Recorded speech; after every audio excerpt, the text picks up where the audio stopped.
এখনো সন্দেশখালীতে ভয় দেখাচ্ছে তৃণমূল কংগ্রেস। অভিযোগ করছেন সেখানকার মহিলারাই। সম্প্রতি একটি ভিডিও ভাইরাল হয়েছে, আর সেইটা ঘিরেই তৃণমূলের মধ্যে শুরু হয়েছে হইচই। চাপ দিয়ে টাকা দিয়ে ভিডিও বানাচ্ছে তৃণমূল কংগ্রেস। দাবি করছেন সেখানকার মহিলারাই শেখ শাহজাহান গারদে, কিন্তু কোথাও গিয়ে সন্দেশখালীর মহিলারা এখনো ভীত সন্ত্রস্তই। অভিযোগ করছেন তারা সন্দেশখালীতে ভয় দেখাচ্ছে তৃণমূলের দুষ্কৃতীরা। কি বলছেন সন্দেশখালীর মায় বোনেরা, শুনুন। অবশ্যই ভয় দেখানো হচ্ছে। তৃণমূলের যারা এখানকার যারা নেতা আছে, যারা এই আন্দোলন সঙ্গে সামিল ছিল, তাদেরও ঘরের বউ মা তারাও আন্দোলন করেছিল। তারা আজকে আমরা যখন আন্দোলন করি, আমরা কোনো ঝান্ডা বা কোনো ফ্ল্যাগ কিছু নিয়ে আন্দোলন করিনি। নিশ্চয়ই চাপ দেওয়া হয়েছে। শুধু চাপ কেন, নিশ্চয়ই তলে তলে অনেক টাকা খাওয়ানো হচ্ছে। কি বলছেন? ভয়ঙ্কর অভিযোগ করছেন তো আপনারা। একদম। গঙ্গাধর কয়ালকে আমরা চিনি না। গঙ্গাধর কয়াল কে, কোথায় বাড়ি? সন্দেশখালী হয়তো অন্য প্রান্তে বাড়ি, আমাদের একদম পোপারেই বাড়ি। আমরা যখন আন্দোলন করি আপনারা কোনো দেখতেও পাবেন না যে আমাদের সঙ্গে গঙ্গাধর কয়াল বলে কেউ আছে। আর এই ঘটনায় ত্রিপুরার মুখ্যমন্ত্রী মানিক সাহা এবং রাজ্যের মন্ত্রী নারী এবং শিশু কল্যাণ দপ্তরের শশী পাজা ঠিক ঘটনায় কি জানিয়েছেন দেখুন। কি বলবো, এইসব সম্পর্কে যখনই শুনি কি নিম্নমানের রাজনীতি হয়ে যাচ্ছে এখন, সত্যিই খুব খারাপ লাগে যে সত্যিটাকে বারবার আমরা জানি গুয়েবেলসীয় কায়দায় যে জার্মানের যে প্রচার সচিব, সেই আমাদের গুয়েবল সাহেব যেভাবে বলতেন যে একটা মিথ্যাকে বারবার বললে সেটা সত্যি হয়, সেটা ওনারা দেখছি সেই কায়দায় সেখানে করছে। যে আপনারা ধারাবাহিকভাবে যদি দেখেন, প্রথমে যে স্টিং অপারেশন হয়েছে সন্দেশখালী ঘটনা নিয়ে, নারী নির্যাতন হয়েছে বলে তারপর যে অভিযোগ ভারতীয় জনতা পার্টি করেছে চিত্রনাট্য, তারপর স্টিং অপারেশন, ভিডিও অপারেশনের মাধ্যমে সামনে কি চলে এলো? সামনে অসত্য বিজেপির চিত্রনাট্য চলে এলো। নারী নির্যাতন হয়নি। তারপর মহিলারা এগিয়ে এসছেন, বললেন আমরা বুঝতে পারিনি যে কোন কাগজে সই করেছি। তারপর তারা থানা যাচ্ছেন, প্রত্যাহার করছেন তাদের কমপ্লেন্ট। তখন ধমকি, চমকানো, মেরে ফেলার, 20 লক্ষ টাকা, এইভাবে বিজেপি নেতৃত্ব এবং স্থানীয়ভাবে যারা বিজেপি কর্মকর্তারা রয়েছেন তারা তাদেরকে ধমকি দিচ্ছেন, ভয় দেখাচ্ছেন। তারপরেও কিন্তু দিনে দিনে আমরা দেখছি প্রতিদিন নতুন নতুন করে ভিডিও করে মহিলারা সাহসিকতা দেখিয়ে তারা কিন্তু এগিয়ে এসে এর বিরুদ্ধে, এই যে অসত্য তাদেরকে দিয়ে লেখানো হয়েছে তার বিরুদ্ধে তারা লড়ছে। আর এবার শেখ শাহজাহানের 12 জন ব্যবসায়িক সহযোগীকে তলব। 10 দিনে 12 জনকে জিজ্ঞাসাবাদ করবে ইডি। শেখ শাহজাহানের ব্যবসা সংক্রান্ত তথ্য পেতেই তলব বলে সূত্র মারফত জানা যাচ্ছে। ইডি রিপোর্টে থাকা 2 জন মন্ত্রীও কি যোগ রয়েছে প্রশ্ন উঠছে। শেখ শাহজাহানের এবার 12 জন ব্যবসায়িক সহযোগীকে তলব করলো ইডি। 10 দিনের মধ্যে 12 জনকে জিজ্ঞাসাবাদ করতে চাইছে ইডি আধিকারিকরা। শাহজাহানকে কারা সুরক্ষা দিচ্ছে জানতেই তলব। আর এই মুহূর্তে যে খবরের দিকে নজর রাখবো, 2019 সালে শেখ শাহজাহান এবং তার বাহিনীর বিরুদ্ধে প্রদীপ মণ্ডলকে খুনের অভিযোগ ওঠে। স্বামীর মৃত্যুর পর 2 ছেলেকে নিয়ে 2021 সালে সন্দেশখালী ছাড়েন প্রদীপ মণ্ডলের স্ত্রী পদ্মা। আর এবার উচ্চ মাধ্যমিকে তাক লাগানোর রেজাল্ট করলো প্রদীপ মণ্ডলের ছেলে প্রতীপ। একবারে সরাসরি সেই ছবি দেখাচ্ছি দেখুন। 2019 সালে শেখ শাহজাহান এবং তার বাহিনীর বিরুদ্ধে প্রদীপ মণ্ডলকে খুনের অভিযোগ ছিল, আর এবার উচ্চ মাধ্যমিকে তাক লাগানোর রেজাল্ট করলো প্রদীপ মণ্ডলের ছেলে প্রীতম। একেবারে তার সঙ্গেই কথা বলেছিল আমাদের প্রতিনিধি মধু কল্পিতা। কি ছবি উঠে এলো দেখবো। শেখ শাহজাহান কি কি করেছে এবং তার জন্য একের পর এক পরিবার কিভাবে ধ্বংস হয়ে গিয়েছে তার আরও একটা উদাহরণ আজকে সোনারপুরে এসে পাওয়া গেল। সোনারপুরের বাসিন্দা তারা নয়, আদতে তারা সন্দেশখালীর বাসিন্দা, কিন্তু সন্দেশখালীতে তারা থাকতে পারেন না শেখ শাহজাহান বাহিনীর অত্যাচারে। কেন, কিসের এই অত্যাচার, কিভাবে তারা সন্দেশখালী থেকে সোজা সোনারপুর এসে পৌঁছলেন, আজ সেই কথাটাই শুনে নেব। আমার সঙ্গে রয়েছেন এই মুহূর্তে যারা রয়েছেন তাদের সাথে আপনাদের পরিচয় করিয়ে দিচ্ছি। রয়েছেন পদ্মা মণ্ডল রয়েছেন আমার সঙ্গে, এবং তার ছেলে প্রীতম মণ্ডল রয়েছেন। কি হয়েছিল, কারা কারা উপস্থিত ছিল সেখানে? 2019 সালের 8ই জুন নলকড়ার ভাঙিপাড়া গ্রামে আমাদের বাড়িতে প্রথমে 3টে সাড়ে 3টে নাগাদ শেখ শাহজাহানের নেতৃত্বে কাদের মোল্লা, হাটগাছি অঞ্চলের প্রধান, উনি প্রথমে প্রায় 500-600-1000 লোক নিয়ে আসে।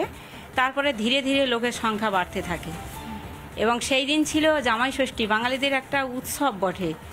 তো সেই দিন সবার বাড়িতে আনন্দ উৎসব হইচই হচ্ছিল এবং গ্রামে বেশিরভাগ পুরুষ শূন্য ছিল, মানে পুরুষেরা অনেকেই ষষ্ঠীতে চলে গেছিলেন। তো সেই সময়তে মানে কিছু লোক মানে পুরোপুরি পূর্ব পরিকল্পিত ছিল এবং ওই দিনটাকেই ওরা বেছে নিয়েছিল যে গ্রামে পুরুষরা তেমন থাকবে না।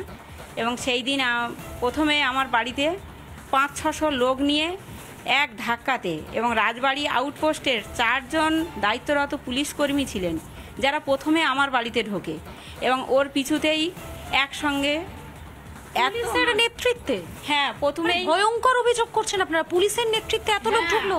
8ই জুন এই নেজার থানা সেই প্রমাণ দিতে পারবে যে ওই দিন কোন কোন পুলিশ অফিসার ছিলেন। যে 3 জন ঢুকেছিলেন, মানে 4 জন, প্রথমে এসে পুলিশ গাড়িটা এসে আমার বাড়ির সামনে ওই বারোয়ারি মন্দিরের কাছে রাখে এবং আরও বেশ কয়েকজন সিভিক ভলেন্টিয়ার ছিল। প্রথমে পুলিশ বাড়ির মধ্যে ঢোকে এবং তারপরে ওই মানে সন্ত্রাসবাদীরা শেখ শাহজাহানের নেতৃত্বে কাদের মোল্লা, আইজুল মোল্লা, আখের আলী, গাইন আরও একাধিক একসঙ্গে 500-600 জন আমার বাড়িতে ঢুকে আমার স্বামীকে, কারণ ওই হাটগাছি অঞ্চলের ওই 56 নম্বর বুথে 2019-এ লোকসভা ভোটে বিজেপি লিড পেয়েছিল। এটাই সব থেকে মানে ওরা বিরোধী শূন্য করতে চেয়েছিল। আমরা তো বাড়িতেই ছিলাম, হঠাৎ আক্রমণ করলো, তখন আমরা দুজনেই একসঙ্গে দৌড়াচ্ছিলাম। আমি একদিকে দৌড়ে একটা গলি থেকে পালিয়ে যাই আর আমার স্বামীকে পুরো লক্ষ্য করে ওরা গুলি করতে করতে বোমা মারতে মারতে পুরো জলঘরের বাঁধে নিয়ে চলে যায়। তারপরে আমি দৌড়ে যখন একটা পাশে যাই, একটা মানে আমার বাড়ির পাশে একজনের বাড়িতে মানে ছাদের উপরে ওরা আমাকে মানে ঘরে তালা দিয়ে আটকে রাখলো আমাকে বাঁচানোর জন্য। তখন আমি 3 তলার ছাদের উপরে উঠে দেখছি এবং আমার সঙ্গে আরও অনেক কয়েকজন ছিল প্রত্যক্ষদর্শী, তারাও দেখেছেন। আমার স্বামীকে প্রথমে জলকরের বাঁধে চারিদিক থেকে ঘিরে ধরা হয় এবং জলকরের মধ্যে প্রথমে জলে চোবাতে থাকে, বিভৎসভাবে নৃশংসভাবে চোবাতে থাকে, তারপরে তরোয়াল ভোজালি দিয়ে কোপাতে লাগলো। তারপরে ওরা তক্তার মধ্যে পেরেক মেরে মাথার খুলির ভিতরে অটোমেটিক তক্তার সেই পেরেক দিয়ে মেরে মেরে মাথার খুলিটাকে ক্ষতবিক্ষত করেছে, তার ভিডিও আমি দিতে পারবো আপনাদেরকে। এবং তারপরে উনি যখন মানে জখম হয়ে গিয়ে হাত উঁচু করে আত্মসমর্পণ করে, তখন ওনার চোখের মধ্যে গুলি করা হয়, তারপর ওনার কানে গুলি করা হয়, তারপর ওনার সারা শরীরে 8টা গুলি করা হয়। আর হাত তুলে আত্মসমর্পণ করেছিল বলে হাতের মধ্যেও কোপ দেওয়া হয়, সারা শরীরটাকে খণ্ড খণ্ড করা হয়। এই এমনই নৃশংসভাবে এই শেখ শাহজাহানের বাহিনীরা আমার স্বামীকে মেরেছিল। এই কাদের মোল্লা সামনে দাঁড়িয়ে থেকে গুলি চালিয়েছিল হাটগাছি অঞ্চলের প্রধান। গ্রামে আতঙ্কে ভয়ে মানুষ, একটা শিশু পর্যন্ত সেই দিন কাঁদেনি, একটা মানুষ কেউ বাইরে বেরোয়নি। পুলিশের কাছে সাহায্য চেয়েছিলাম যে আপনারা একটু একবারের জন্য আমার সঙ্গে চলুন, আমার স্বামীর বডিটা অন্তত ওই জলে পড়ে আছে, আমি তুলে নিয়ে আসবো। ওই সুকান্ত মণ্ডলের বডিটা পড়ে আছে, তুলে নিয়ে আসবো। ওনারা ফোনে বলছেন ভাঙিপাড়াতে কোনো কিছুই হয়নি। তারপর ওই রাতের অন্ধকারে ওই সন্ত্রাসবাদীরা পাশে বসেছিল অনেকটা দূরে। তারপরে আমি জলের মধ্যে চিৎকার করতে করতে গিয়ে জল থেকে টেনে টেনে আমার স্বামীর বডিটা তুলি এবং আপনি নিজে তুললেন আপনার? হ্যাঁ, আমার স্বামীর বডিটা আমি নিজেই তুলেছি। সেখানকার ভিডিও ফুটেজ আপনারা পেয়ে যাবেন। স্বামীর দেহটা শেষ পর্যন্ত পেয়েছি, মানে পুলিশ এসে ধস্তাধস্তি করে নিয়ে চলে গেল। হ্যাঁ, তারপরে বসিরহাটে নিয়ে গিয়ে পোস্টমর্টম হয়। হওয়ার পরে বডিটাও পর্যন্ত যে আমরা আমার স্বামীকে নিয়ে গঙ্গার ঘাটে আমরা শেষকৃত্য করতে চেয়েছিলাম, কিন্তু সেই বডিটাকে কিছুতেই গঙ্গার ঘাটে নিয়ে যেতে দেওয়া হলো না। ওই শেখ শাহজাহানের বাহিনী দিয়ে মালঞ্চতে আটকে দেওয়া হয়। আইপিএস কেন? তার কারণ মা যেটা বললো যে সেদিনকার পুলিশি নিষ্ক্রিয়তা ছিল এবং লাস্ট যখন আমার বাবাকে ওরা ঘিরে ফেলেছিল তো তখন আমার বাবা দৌড়াচ্ছিল এবং আমার বাবা, দেখেছো সেটা? আমি কাছেই ছিলাম। তো আমার মানে বাবা ফোন করছিল, থানায় ফোন করছিল। যখন থানায় ফোন করছে না, তখন লাস্ট কলটা যদি আমার বাবার কেউ চেক করে সেটা আমার কাছে এসেছিল। এসে আমাকে বলছে যে দেখ আমাকে ঘিরে ফেলেছে, হয়তো আজকে আমি আর বাঁচবো না, কিন্তু তুই পুলিশের কাছে ফোন কর, ওরা যদি একটু সাহায্য নিয়ে আসে আজকে আমি বেঁচে যাব। আর যদি আমি না ফিরি তাহলে তুই মা আর ভাইয়ের খেয়াল রাখিস আর আমার লড়াইটার অন্তত তুই জবাব দিস। তো আজকে সেই দিন যে আমি আমার লড়াইটা করেছি আর বলেছিল যে আমার যারা সংগঠনের আছে ওরা তোকে অবশ্যই বাঁচাবে, ওদেরও খেয়াল রাখিস আর ওদের নামটাও করিস। কারণ সেদিন মুখ্যমন্ত্রী মমতা বন্দ্যোপাধ্যায় বলেছিল যে আমার বাবারা নাকি নিজেরা গুলি করে করে মারা গেছে। তাহলে বলুন আমার বাবার মাথায় কি করে ভোঁজালির দাগ ছিল, আমার বাবার চোখে কি করে গুলি ছিল, একটা বডি কি করে লোপাট হয়ে গেল, যে লোপাট হয়ে গেছে সেই দেবদাস কাকুর বডি, ওই কাকুটাকে ওখানটার থেকে পায়ে গুলি করেছে, করে বাইকের পিছনে বেঁধে 5 কিলোমিটার তখন জীবন্ত ছিল, তাকে পিচ রাস্তায় টানতে টানতে পার্টি অফিসে নিয়ে গেছে, নিয়ে গিয়ে আস্তে আস্তে একটা করে হাত একটা করে পা দিয়ে তাকে যন্ত্রণা দিয়ে দিয়ে মেরেছে, লাস্টে মাথাটা কেটে তারপরে অন্য জায়গায় বডিটা পুঁতে দিয়েছে। তাহলে বলুন পুলিশ থাকতে যখন এই করেছে তাহলে আমি কেন হব না? আর বদলা শুধু অস্ত্র দিয়ে তো নেওয়া যায় না, কারণ বোম রাজনীতি দিয়ে, বোম আর গুলি দিয়ে মানে কোনো কিছুই হয় না।